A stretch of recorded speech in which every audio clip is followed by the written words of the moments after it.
Glad to have you stay with us. It is still in the game on New Central TV. I am Udoka, Njoku.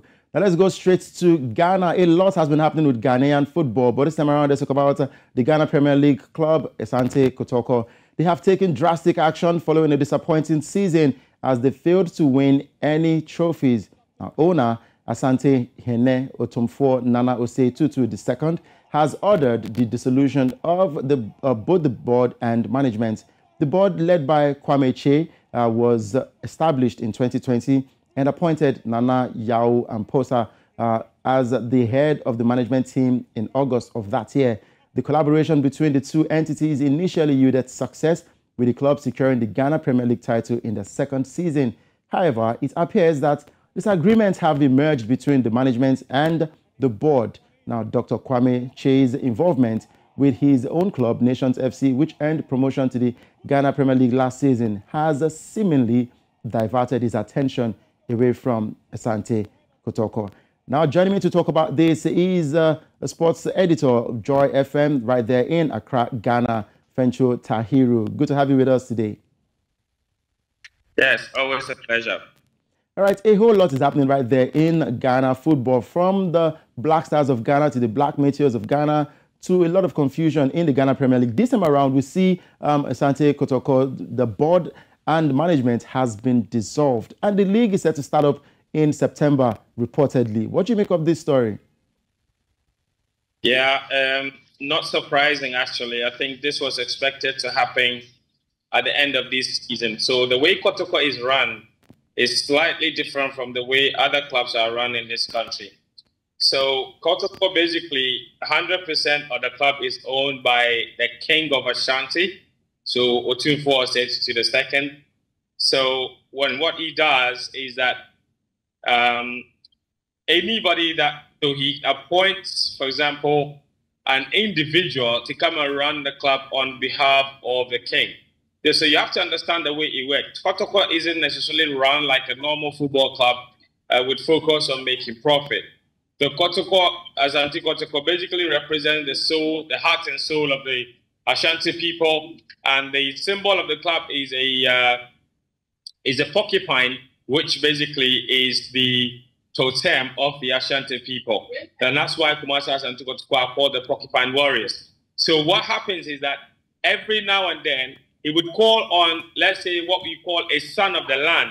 So a prominent person from Ashanti to come and take over the team and run the team. When you come and take over the team, he doesn't give you money, he doesn't give you any investment. You're supposed to come and use your own money, run the team for the people of Ashanti. So running Kotoko is more of a service rather than a business. So Kwame Che, for example, is a very successful businessman.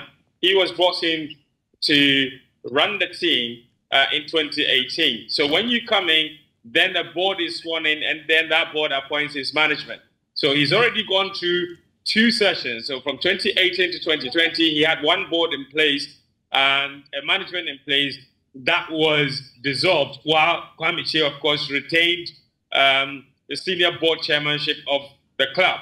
And then from 2020, he appointed a new board, of course, led by himself, Kwame Che, and then he appointed a new management. Now, that new management was led by Nana Yao Amposa, who is a failed candidate for the Ghana Football Association's presidency at the last elections in 2019. So his board has been running with this management for the past 3 years. They won the league title last year. They lost the title this season. They've gone 3-4 coaches.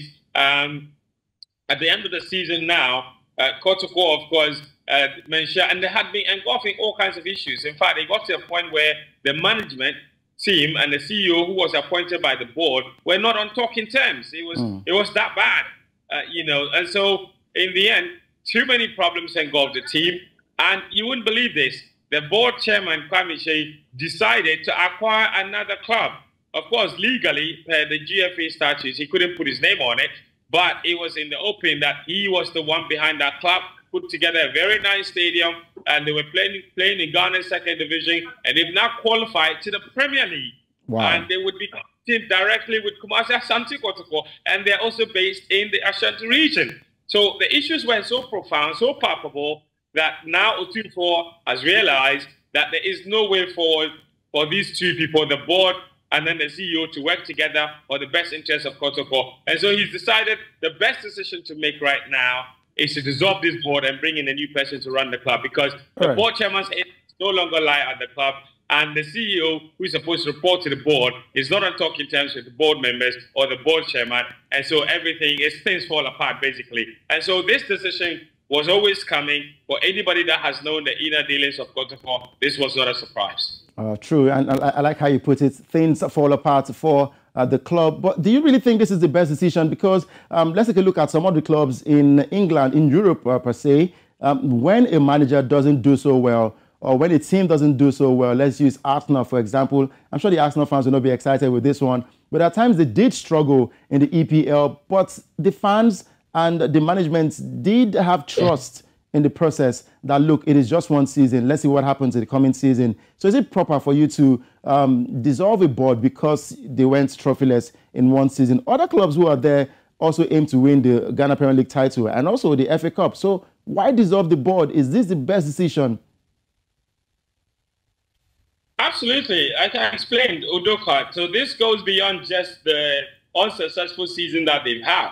Like I said, there were inner cracks in the team.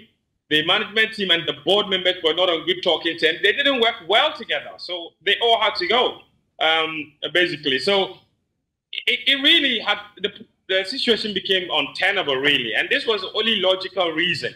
Because this wasn't just about a coach not being good enough. Because this is not the first time this board or management has changed. In fact, they've changed coaches 4 times since they took over in 2020. In 3 years, they've had 4 coaches. So the problem is not necessarily coaching. Now it's gone beyond coaching. The management doesn't work well with the board, and so they all have to go. Like I indicated, the club belongs to Otumfuo, and he has realized that the board chairman's interest no longer lies with Kotoko. His best interest no longer lies with Kotoko. The management team, and it looks like Nana, the CEO, has his eyes set on becoming the next GFA president. So he is going around soliciting for support to go and contest at the elections again, which are upcoming in October. So basically, both board and management have completely lost interest in running the club. So, the best decision to make is what has been made. And for me, I think, all parties will go home happy, because the chaos and the fights and the backstabbing was becoming too much. And all of that was counting against the forward movement of the club. And so this was a necessary decision. All right, so thank you very much, Fentuo Tahiru, for your time and, of course, analysis on what's happening with Asante Kotoko. And I hope that the club and management get things right heading into the new season. And I still wonder how Nations and Asante will compete in the GPL next season. But thank you very much. Always a welcome.